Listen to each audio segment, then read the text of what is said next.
Dans cette vidéo, on va voir exactement comment vous pouvez gagner 10 000 € par mois, même si vous êtes jeune, vous êtes pauvre, vous n'avez pas de diplôme, pas de connaissances, pas de réseau, pas d'idées, pas de costard, ni même de lunettes. Mon but avec cette vidéo, c'est vraiment de te montrer, oui, toi qui regardes cette vidéo, que peu importe qui t'es et quelle est ta situation, tu peux réussir à gagner beaucoup d'argent si tu es prêt à passer à l'action. Allez, c'est parti.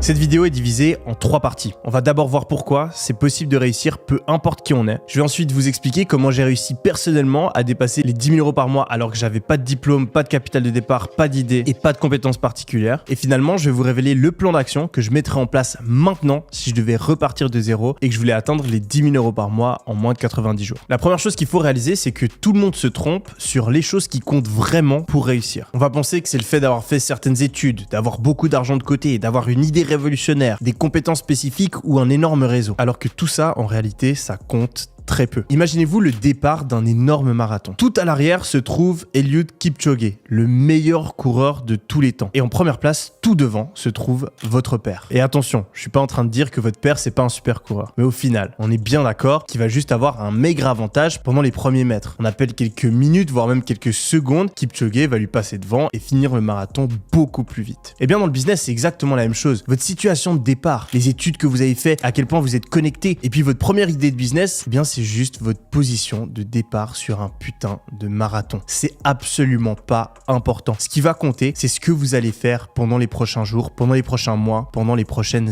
années. Ce qui compte, c'est pas votre situation de départ, c'est bel et bien comment vous allez courir. En effet, il y a plein de personnes qui pensent ne pas pouvoir lancer de business parce qu'ils sont trop jeunes, par exemple. Eh bien moi, bien au contraire, je pense que c'est un énorme avantage. Je le pense parce que quand j'étais au lycée, j'ai eu l'énorme chance pendant un de mes exposés d'interviewer plusieurs entrepreneurs à succès. Et ils m'ont tous dit que le meilleur moment pour lancer un business, c'était pendant les études ou juste après les avoir terminées. En effet, quand on est jeune, on a pas mal de temps, on a peu de responsabilités et notre cerveau est encore très malléable. On va apprendre rapidement, on va avoir peu de croyances limitantes et ça va être des avantages considérables pour lancer un premier business. En plus de ça, aujourd'hui, il existe de nombreux business où vous n'avez absolument pas besoin de montrer votre tête. Vos potentiels clients ou partenaires n'ont même pas besoin d'être au courant de votre âge. Donc la potentielle perte de crédibilité ou le manque d'expérience qui pourrait transparaître de votre jeune âge ne vous posera aucun problème. Il existe aussi d'autres business où vous allez être confronté à des clients. Je pense au fait de lancer une agence par exemple. Mais même dans ces business-là, vous pouvez en fait utiliser votre âge à votre avantage. En disant par exemple que votre jeune âge vous permet une maîtrise toute particulière des réseaux sociaux, de TikTok, de la création de contenu, de l'intelligence artificielle, d'internet, etc. Et quand je dis ça, c'est pas juste du blabla. Je l'ai vécu personnellement. Je suis devenu millionnaire à 22 ans et j'ai lancé plusieurs business en parallèle de mes études. J'ai aussi rencontré dans mon parcours de nombreux entrepreneurs qui avaient déjà généré des millions avant l'âge de 20 ans, dont même un qui s'appelle Étienne et qui l'a fait à travers de ma formation. Bien sûr, il y a des limites. Si vous êtes extrêmement jeune, si vous avez 11 ans, ça va être difficile et vous n'avez probablement pas encore la maturité pour réussir à lancer un business. Mais je vous recommande fortement, même si vous êtes adolescent, de commencer à faire vos premières expériences, à créer vos premiers produits et à potentiellement commencer à les vendre, surtout si vous pouvez vous faire accompagner d'une personne majeure qui pourra vous aider, notamment dans tout ce qui est administratif. La deuxième chose qui va bloquer beaucoup de personnes, c'est le fait de penser qu'on est trop pauvre, qu'on n'a pas assez de capital, pas assez d'argent à investir pour lancer notre premier business. Et bien là, encore une fois, c'est une énorme connerie. La plupart des business aujourd'hui peuvent se lancer avec très peu, voire même aucun capital. Vous pouvez lancer un business e-commerce avec moins de 100 €. Vous pouvez lancer une agence ou débuter en tant que freelance avec littéralement 0 €. Et si vous voulez absolument commencer dans un business où il faut quelques centaines, quelques milliers d'euros, et bien là, la seule limite, c'est votre détermination. Parce qu'il existe plein de manières de dégager ce genre de somme assez rapidement. Que ce soit en faisant des petits boulots, en allant revendre ce qui traîne dans notre grenier, dans notre chambre qu'on n'utilise pas depuis plusieurs années, en allant nettoyer la voiture du voisin, en faisant du freelance, du support client, en devenant chauffeur Uber, livreur Uber Eats, etc.,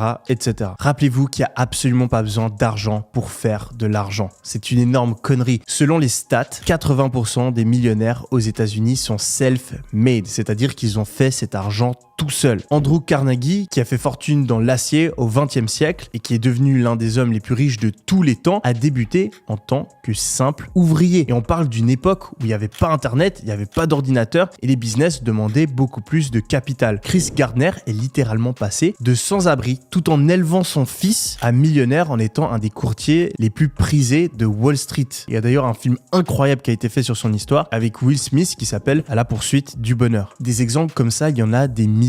Et encore une fois, j'en suis l'exemple vivant. Quand j'ai lancé mes business, j'étais un étudiant fauché. J'avais que quelques centaines d'euros sur mon compte en banque et ça a fonctionné pour moi. Et par la suite, la majorité des entrepreneurs que j'ai rencontrés ont réussi à lancer leur business avec des sommes très modestes. Le troisième point qui va bloquer beaucoup de personnes, c'est de penser qu'on ne peut pas réussir quand on n'a pas de compétences spécifiques. Je peux pas devenir riche si j'ai pas de diplôme. Je peux pas lancer de business si j'ai pas fait de hautes études commerciales. Je peux pas devenir riche si j'ai pas déjà travaillé dans une grande entreprise. Tout ça, c'est encore une fois des conneries. Aujourd'hui, il existe des centaines de manières de gagner de l'argent qui ne demandent pas de diplôme. Et de manière générale, quand vous lancez un business, vous allez devoir être bon en entrepreneuriat. Et l'entrepreneuriat, ça ne s'apprend pas en université ou en lisant des livres. L'entrepreneuriat, ça s'apprend en entreprenant. Vous pouvez avoir le meilleur diplôme en nutrition. Vous pouvez avoir fait les meilleures études dans le sport. Vous pouvez avoir regardé des centaines de matchs de foot. Vous pouvez être le meilleur pote de José Mourinho. Tant que vous n'aurez pas joué au foot, vous ne saurez pas jouer au foot. Le business, c'est la même chose. Si aujourd'hui vous n'avez pas d'expérience en business, eh bien vous avez un point commun avec Steve Jobs. Vous avez un point commun avec Elon Musk. Vous avez un point commun avec Bernard Arnault et Bernard Tapie. Vous aussi, vous êtes en train de lancer votre premier business alors que vous n'avez aucune expérience là-dedans. Tous les entrepreneurs ont commencé comme vous à la case départ. Et c'est tout simplement stupide d'attendre d'avoir de l'expérience en business pour lancer votre business. Parce que pour acquérir de l'expérience en business, il faut lancer un business. Et oui, c'est le chat qui se mord la queue, mais c'est malheureusement ce que pensent énormément de personnes. Donc si vous vous sentez perdu et que vous n'en avez aucune idée, eh bien bienvenue dans le club. C'était le cas pour moi et c'est une étape obligatoire si vous voulez pouvoir un jour réussir à générer beaucoup d'argent. Quatrième point qui fait douter beaucoup de personnes, c'est tout simplement le fait qu'on se pense pas assez intelligent. Depuis qu'on est gamin, on a toujours cette image de l'entrepreneur comme une personne spéciale, qui avait tout compris, qui a développé une idée extraordinaire, tel un génie incompris. En réalité, un entrepreneur, c'est quelqu'un de bien différent. C'est pas quelqu'un d'extrêmement intelligent. C'est même presque l'inverse. C'est quelqu'un d'un petit peu naïf, qui à un moment de sa vie a arrêté de tout surpenser et a osé faire le premier pas alors qu'il ne savait pas exactement ce qui allait se passer derrière. Après ce premier pas, il s'est rendu compte que même s'il avait foiré, parce que tous les entrepreneurs foirent quand ils essayent la première fois, eh bien après avoir foiré ce premier pas, il a réalisé qu'il se passait rien, que c'était pas grave et qu'en fait il avait 1 million d'essais pour essayer de faire fonctionner tout ça. Il a du coup persévéré et peu à peu, il a commencé à comprendre comment ça fonctionnait sans faire des calculs compliqués, mais tout simplement en essayant quelque chose et en regardant si réponse A ça marche ou réponse B ça marche pas. Quand ça marchait, il a continué à faire plus de choses qui marchaient et quand ça marchait pas, il a arrêté de faire les choses qui marchaient pas. Du coup, pas besoin d'être un génie, de tout prévoir à l'avance et d'avoir un QI stratosphérique. Tant que vous êtes capable de tenter des choses, de regarder si ça marche pas, eh bien vous êtes largement assez compétent pour lancer un business. Rendez-vous compte, même Warren Buffett l'a dit, qu'il pensait que le QI était pas si important dans le business et qu'il vendrait avec plaisir une partie de ses points de QI. Personnellement, j'ai toujours été assez bon à l'école, mais je peux vous assurer que c'est absolument pas les mêmes compétences qu'il faut pour réussir dans le business. À l'école, ce qui va vous permettre de réussir, c'est le fait d'avoir une bonne mémoire. Dans le business, c'est pas quelque chose d'important parce qu'on a tous accès à Google, à Wikipédia, à YouTube et même à ChatGPT. Parmi mes camarades d'Harvard, il y en a pas mal qui ont essayé de lancer des business. Et il y en a étonnamment qu'un seul qui aujourd'hui a déjà du succès avec celui-ci. Et puis à contrario, depuis que je me suis lancé, j'ai rencontré énormément d'entrepreneurs qui avaient réussi alors qu'ils étaient très mauvais à l'école. J'ai interviewé Lenny par exemple, qui a fait plusieurs millions en e-commerce alors qu'il a même pas obtenu le bac. Mon pote Tyler Chiche a quitté l'école à 16 ans, tout comme certains des plus grands entrepreneurs de tous les temps. Richard Branson, milliardaire et fondateur de Virgin Group, a lui aussi quitté l'école à 16 ans parce qu'il avait de la dyslexie et qu'il n'arrivait plus à suivre les cours. Et c'est pas le seul.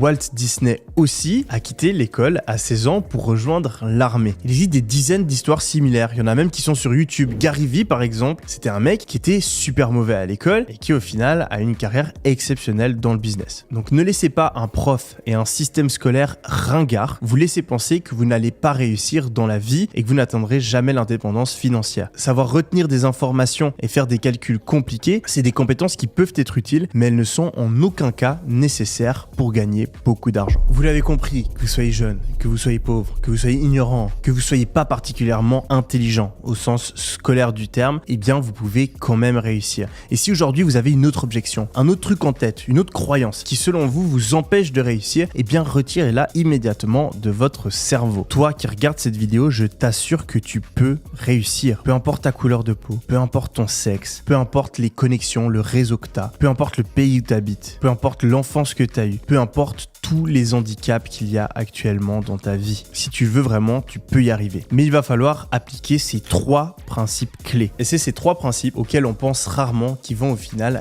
réellement faire la différence. Premier principe, il va falloir faire preuve de vision et d'ambition. La vision sans l'action est simplement un rêve. L'action sans la vision est simplement du temps perdu. Et la vision avec l'action peut tout simplement changer le monde. Nelson Mandela. C'est terriblement vrai et comme le dit une de mes citations préférées, la plupart des hommes, tel un nénuphar dans un étang, se laissent porter lentement d'une direction à l'autre selon les courants qui les emportent. Si vous voulez avoir un impact, si vous voulez avoir une vie différente, il va falloir mêler effort, action à une vision claire. Vous devez avoir un objectif, une direction qui vous guide à chaque instant. Et cette direction, elle doit être ambitieuse. On connaît tous la citation de Les Brown, visez la lune, car même si vous ratez, vous finirez dans les étoiles. Réfléchissez et devenir riche de Napoleon Hill est probablement un des livres qui a eu le plus gros impact sur le plus grand nombre de personnes dans le business. Et ce livre-là, il dit presque qu'une seule chose, c'est qu'il faut penser grand et qu'il faut penser fort. Parce qu'en fait, un petit peu par magie, le monde s'adapte à nos croyances. Et je suis pas en train de vous parler d'un truc spirituel. C'est vraiment quelque chose de prouvé, de scientifique et qui arrive dans la vie de tout le monde. C'est simplement ce principe de prophétie autoréalisatrice. En effet, la plupart des gens pensent au fond d'eux qu'ils ne méritent pas d'être riches. Et en fait, cette croyance-là va les pousser à s'auto-saboter. Ils vont même pas lancer de business parce qu'ils pensent que c'est impossible pour eux de devenir riches et donc automatiquement que leur business va foirer. Ils vont abandonner leur business au premier obstacle parce qu'ils vont se dire ah ouais, j'ai tenté mais au final ça marche pas, je savais que ça allait pas marcher. Ou bien même encore, ils vont arrêter la croissance d'un business qui fonctionnait et je sais que ça m'est arrivé personnellement. J'étais par exemple convaincu à mes débuts que gagner plus de 3000 € par mois c'était impossible et donc j'ai arrêté de chercher de nouveaux clients avec mon agence de marketing. Un peu plus tard, j'étais convaincu que c'était impossible de dépasser les 200 000 € par mois avec mes business. Je suis donc resté coincé plus d'1 an à ce palier-là avant d'avoir le déclic. Et il y a d'autres entrepreneurs qui font exactement l'inverse. Et c'est un des trucs qui m'a énormément surpris quand j'ai commencé à rencontrer d'autres entrepreneurs à succès. J'ai rencontré des mecs qui avaient pas une éthique de travail de dingue, qui étaient pas spécialement bons en business, mais qui gagnaient beaucoup d'argent juste parce qu'ils avaient eu le culot d'essayer de faire quelque chose, le culot de vendre des produits plus chers, le culot d'essayer d'avoir de nouveaux partenariats, le culot de prendre des risques que personne d'autre n'avait pris et qui au final sont devenus extrêmement riches en le faisant. Deuxième principe obligatoire si vous voulez devenir riche, ça va être celui de l'apprentissage et de l'amélioration continue. Le livre Mindset,